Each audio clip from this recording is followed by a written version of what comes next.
I'm talking to Marc Jadoul of Nokia, who gave a keynote at the Etsy event today, talking about how big is the Internet of Things. Marc, thanks for speaking to us. One of the things I'd like to ask you is one of your conclusions was how vital standards are going to be in making the Internet of Things really happen. Yes, well, I've been talking about growth, I've been talking about user adoption, and I've been talking about economies of scale. And this means that if you want to achieve all these three, you need to evolve to a technology platform, both on a network side, but also on a software platform side, that is reusable across different applications, that it may sound a bit 90s-like, but that implements a model, any device, any network, any application. And the only way to achieve such a model is work on standardization and work on a set of common capabilities that are exposed through APIs and that can be used by both application developers and device vendors. Now, you certainly made the audience sit up. You were talking about Moore's law, that most people know of, and Metcalfe's law, which perhaps a lot of people don't. Just take us through that. Yeah. Moore's law, probably many are quite, they know it. Moore's law is about the evolution of technology. It was actually formulated more than 50 years ago, and it was about density of processors. Now it's actually Moore's law that has been enabling the IoT evolution because of miniaturization, more performance for lower cost, which makes it possible to add cost effectively a number of sensors to any device, to a car or to a smartphone or to whatever. The other law is Metcalfe's law. And actually, Bob Metcalfe, he's also an IT guy. He's the inventor of Ethernet and the founder of 3M. But a few years after Moore's law, he formulated a law which says that if you develop a network or technology, the cost of deployment is more or less a linear curve, but the value grows with the number of nodes, or in the IoT case, with the number of devices. To put it simply, if you and I have a mobile phone, I can make a phone call to you and you can call me back, and that's all.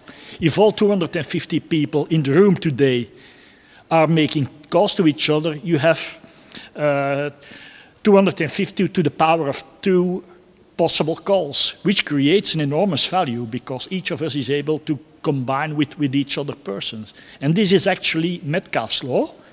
And what I've been posting as a conclusion of my presentation is that if we want the IoT to succeed, that we have to make a leap from a business driven by Moore's law, by technology, and that we have to move to a value-driven business. And this is actually why I used Moore's law and Metcalfe's law as a starting point for explaining the need to move from a technology-driven model to a value-driven model. So tell me how this is all impacting on smart city development. Yes. I talked about growth and I talked about synergies. I talked about economies of scale.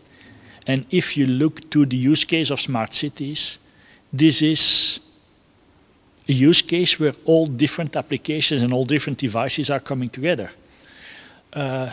If you look although I talked about a horizontal platform, you have a number of vertical specialized IoT applications. But if you look to the smart city example, this is where different applications are coming together.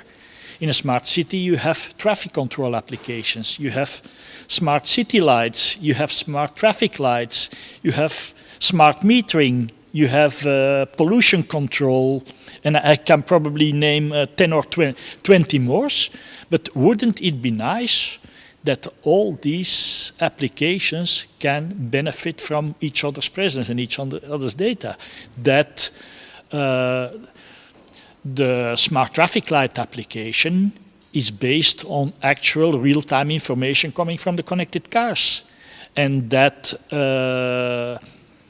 the public transport schedules are benefiting again from the real information that is coming from traffic congestion and pollutions, and that even routes or scheduled or tariffs could be adapted based upon on the real-time information that is coming from the sensors from all other city applications. And this is exactly why a horizontal platform, and the whole idea of 1M2M really makes sense for a smart city environment, because this is a horizontal platform with a number of vertical applications that need absolutely to interwork with each other, to share data with each other in a scalable and a secure way. So you must be really pleased with this week's news about the release 2 launch from 1M2M, which is going to give much more interconnection between devices already. Exactly. And this is what I mentioned. This is where all things come together. M2M is really one of the standards that is supporting this idea of one common platform with common functionality that allows interworking and sharing between the different applications. So this is coming at the right moment in time. Well, we've seen some great demos here this week, and thank you again for what was a dynamic keynote. And we'll watch this space, I think. Yes, thank you very much.